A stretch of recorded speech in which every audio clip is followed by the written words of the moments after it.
नमो नमः विद्यार्थियों। आपका बहुत बहुत स्वागत है संस्कृत कक्षा में।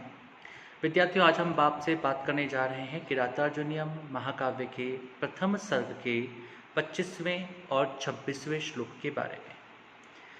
घटनाक्रम जैसा कि चल रहा है कि वनेचर जो है वह दुर्योधन की राज्य शासन के, उसके धार्मिक कार्यों के, उसके नीतिगत शासन परंपरा की बात यहाँ पर बता रहे हैं।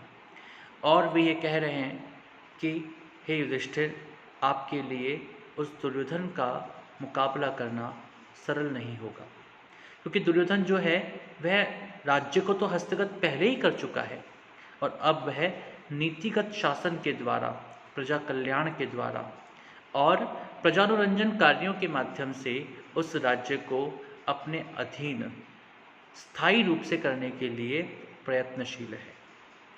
अपनी बात को विराम देते हुए 25वें श्लोक में वनेचर कहते हैं, तदाशु कर्तुम त्वयि जिह्म मुद्यते विधीयताम तत्र विधेयमुत्तरम परप्रणीतानि वचांसि चिन्वताम पर प्रवृत्तिसारः खलु मातृशाम गिरः। इसका वंशज छंद जो है, उसकी जो लय है, उसके अनुसार इसको बोलने का एक प्रयास करते हैं। तदाशु कर्तुम त्वयि जिह्म मुद्यते विधीयतां तत्र विधेयमुत्तरं परप्रणीतानि वचांसि चिन्वतां प्रवृत्तिसारः खलु मातृशां गिरः। यहाँ पर जो वनेचर है, उस वनेचर की बातों का उपसंहार, यानी कि वनेचर जो है अपना कथन समाप्त करते हुए युधिष्ठिर से कहते हैं कि तत्, इसका अन्वय इस प्रकार से होगा, त्वयि जिह्मं कर्तुम उद्यते तत्र विधेयम उत्तरम आशु विधीयताम् परप्रणीतानि वचांसि चिन्वतां मातृशां गिरः प्रवृत्तिसारः खलु। तत्, इसीलिए, त्वयि, तुम पर, जिह्मम, कपट का आचरण, कर्तुम, करने के लिए, उद्यते, उद्यत, जो तैयार है, जो प्रयत्नशील है, तत्र, ऐसे उस पर, ऐसे उस दुर्योधन पर, विधेयम, जो कुछ करने योग्य है, जो कुछ विधातव्य है, जो तुम्हारे द्वारा प्रयास किए जाने चाहिए, हे महाराज, जो आपको कार्य करने चाहिए, उत्तरम, उसका जो उत्तर अर्थात प्रतिकार आपको देना चाहिए, आशु, शीघ्र ही, विधीयताम, आप उस प्रतिकार के लिए सन्नद्ध होइए, आप उस प्रतिकार के लिए कार्य करें।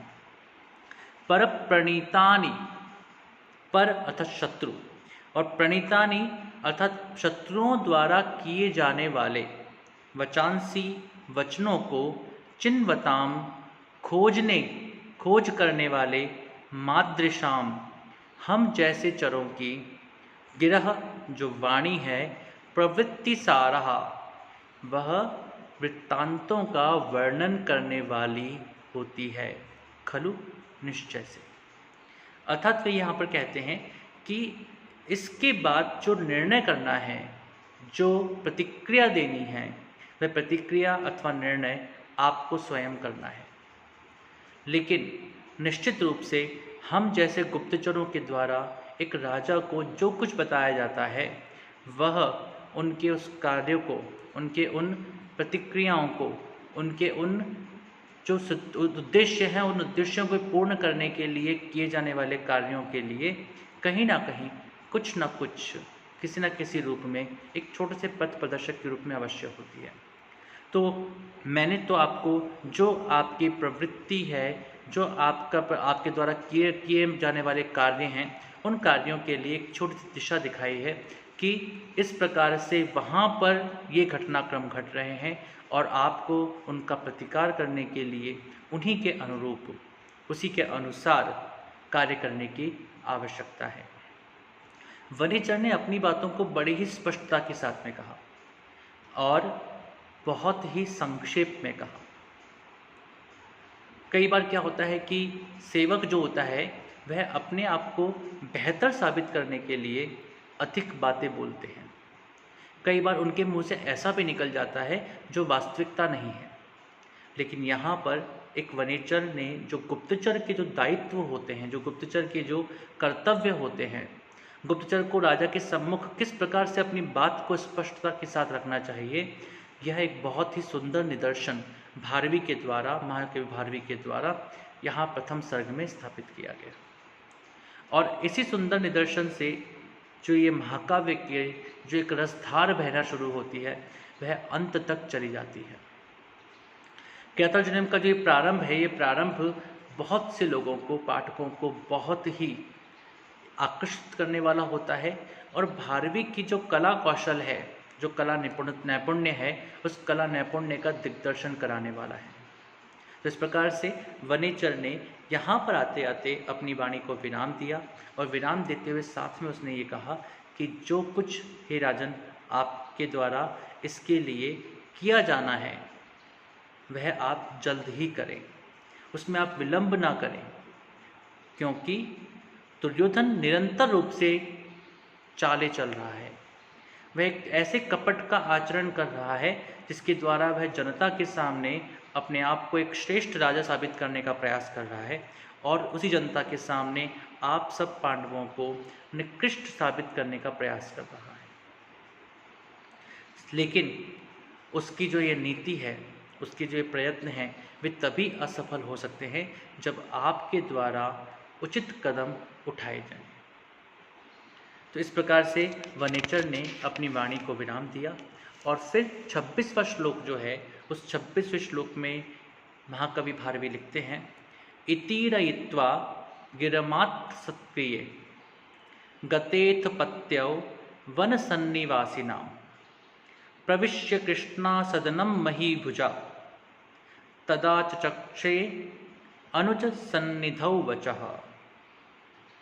अब जब वनेचर ने अपनी बात को कहा और वनेचर जब वहाँ से प्रस्थान कर जाते हैं, तो वनेचर के प्रस्थान करने के बाद में युधिष्ठिर को ये बातें जो कि वनेचर ने उन्हें कही है, उन सब बातों की चर्चा जो है वे अपने 4 भाइयों और द्रौपदी के साथ करने के इच्छुक होते हैं, क्योंकि इस पूरे परिप्रेक्ष्य में पांडव अर्थात युधिष्ठिर जो हैं वे सभी भाइयों के साथ मिलकर के ही अपने निर्णयों को गति प्रदान करते हैं। उनके प्रत्येक निर्णय में पांचों भाइयों का जो समूह, जो संगठन है, जो साथ है, वो बहुत अधिक महत्वपूर्ण है। और पांचों पांडवों का यह साथ ही ऐसा है जिससे मुकाबला करना या जिसके विरोध में खड़ा होने की इच्छा कोई नहीं रखता।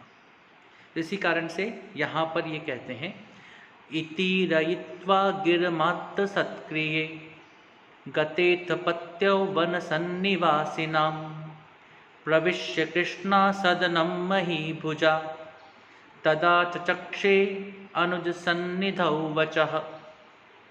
अथ वन सन्निवासिनां, इसका अन्वय है, अथ वन सन्निवासिनां पत्यौ इति गिरम ईरयित्वा आत्तसत्क्रिये गते महीभुजा कृष्णा सदनम प्रविश्य अनुज सन्निधौ तद्वचः आचचक्षे।